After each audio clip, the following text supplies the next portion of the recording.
Si tu as un business ici en Côte d'Ivoire, laisse-moi te poser une seule question. Lorsque tu embauches une personne et tu lui dis « Je vais te payer 200 000 francs CFA par mois », est-ce que tu es sûr que ce gars-là te coûte réellement 200 000 francs CFA? Réfléchis bien avant de répondre à la question.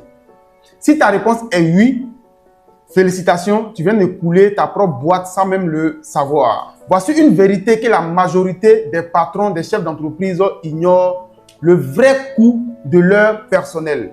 Et aujourd'hui, dans cette vidéo, on va démystifier, dans un français facile, on va parler de fiscalité, on va parler de coût de travail, afin que tu puisses comprendre comment est-ce qu'on détermine réellement le coût d'une personne lorsqu'on veut l'embaucher dans une ou dans son entreprise.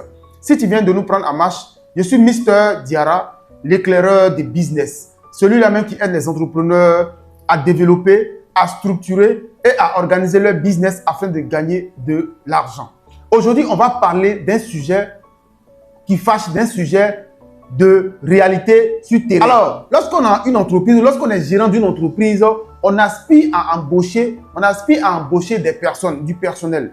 Mais l'erreur qu'on commet, quand on veut embaucher une personne, on ne prend pas la peine de pouvoir analyser les contours et toutes les dispositions qu'il faut prendre afin d'intégrer cette personne dans notre entreprise. Parce que dans nos têtes, on a un calcul simple et c'est ce que nous allons démystifier ça aujourd'hui. On va se dire la vérité. Que ce soit au quartier ou même dans les quartiers UP en zone 4, voici comment est-ce que la majorité des chefs d'entreprise fonctionnent. Ils disent, bon, je prends 5 personnes, je les emploie et je les paye chacun 200 000 francs CFA par mois. Ça me fait 1 million de francs CFA, n'est-ce pas? Mais quand la fin du mois arrive, la caisse est vide. Tu commences à bouder tout le monde. Tu ne décroches plus les appels. Tu deviens nerveux. Tu deviens distant. Pourquoi? Parce que tu n'as pas vu le danger venir. Tu as oublié ici les invités surprises de la paix. Alors, ce qu'il faut comprendre en Côte d'Ivoire, lorsque tu décides d'embaucher une personne, l'État et la CNPS s'invitent à ta table sans même demander ton avis. Et quand ils viennent à ta table, ils viennent pour prendre leur part. Ils ne viennent pas pour discuter, ils ne viennent pas pour négocier.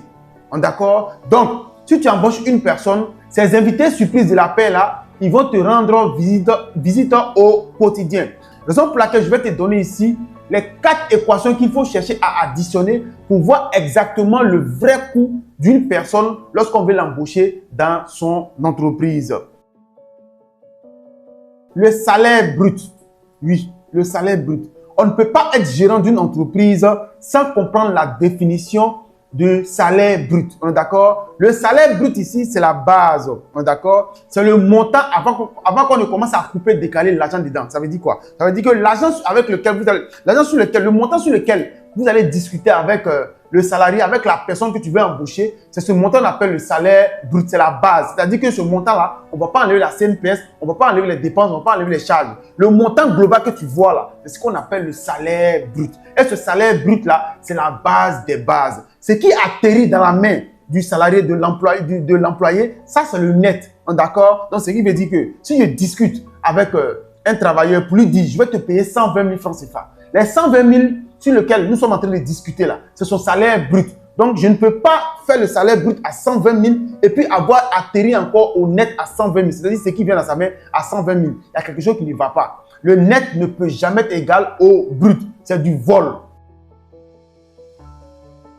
Deuxième équation qu'il faut déjà chercher à résoudre ici, ce sont les charges sociales, la CNPS. Alors la CNPS, il faut comprendre que c'est une obligation. À partir du moment où tu as déclaré quelqu'un, à partir du moment où tu as embauché une personne, ton rôle ici, c'est de pouvoir le déclarer à la CNPS. C'est son obligation. Et la CNPS, c'est dans 2 parts. La première partie, un taux de 6,3% sera prélevé sur son salaire, on est d'accord, son salaire brut bien sûr. Et en plus de ça, un chef d'entreprise, en plus de payer le salaire de ton employé, tu vas maintenant ajouter au moins un 7,7% sur le montant que tu vas le payer. Tu vois? Donc, ça veut dire que tout ça, ça va quitter dans la caisse de ton entreprise, de ton business. Ce sont les charges fiscales, l'impôt, l'ITS. Oui, c'est l'une des raisons pour laquelle je fais cette vidéo-là. C'est quoi l'ITS? L'ITS, c'est l'impôt sur le traitement et salaire. Ça veut dire quoi? Ça veut dire, l'État va se dire, bon, comme tu as un travail qui travaille chez toi et qui a un salaire chaque fin du mois, maintenant, toi, en tant que patron, tu vas prélever un montant sur son salaire et tu vas nous verser ça chaque fin du mois.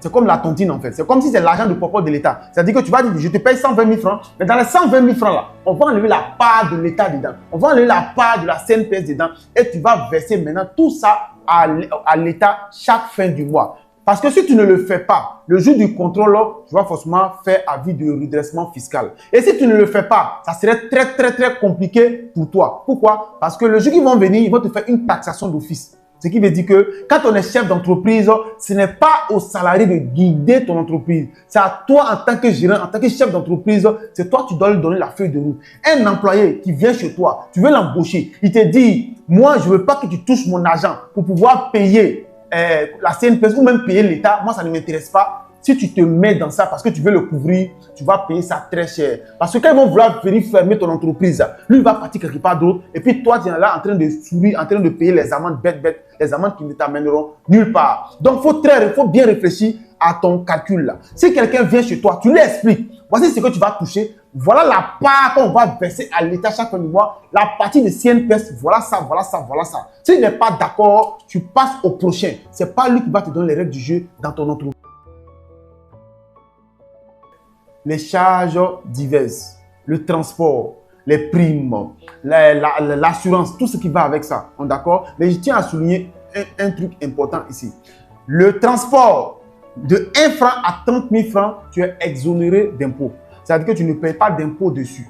Mais si c'est 50 000, c'est-à-dire le montant qui va s'ajouter sur les 30 000, tu vas être imposable sur ça. Donc, ce qui veut dire que plus ton salaire, ton transport, ta prime, tout ça, ça augmente, plus tu dois payer la part de l'État. Et ce n'est pas négociable. Ce n'est pas quelque chose qu'on doit négocier. C'est une obligation pour le faire.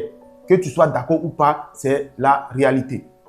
À partir de ces 4 équations-là, tu peux maintenant faire ton calcul. Quand tu penses donner 200 000 francs à un salarié, et si tu prévois l'impôt, tu prévois les charges sociales, c'est-à-dire que la charge patronale, tu vas te retrouver entre 250 000 et 260 000 francs par mois. Donc, ce qui veut dire que si tu embauches 10 personnes, au lieu de 2 millions, tu vas te retrouver à près de 2 600 000. Donc, un trou de 600 000 francs dans ta caisse. Et c'est ce qui fait que, c'est l'une des raisons même qui fait que la majorité des business ferment parce qu'ils n'ont pas prévu ce coût-là, ils n'ont pas prévu ces invités surprises-là, ils n'ont pas prévu, en fait, toutes ces dépenses-là, ils se sont dit, comme je vais l'embaucher, je vais le payer net et puis ça passe. Non, ça ne marche pas comme ça. Ce sont des réalités de la vie, ce sont les réalités du business. Tu veux ou tu ne veux pas, ce sont les démarches à suivre et ce n'est pas discutable. Voilà pourquoi j'ai décidé de faire cette vidéo-là en 3 parties.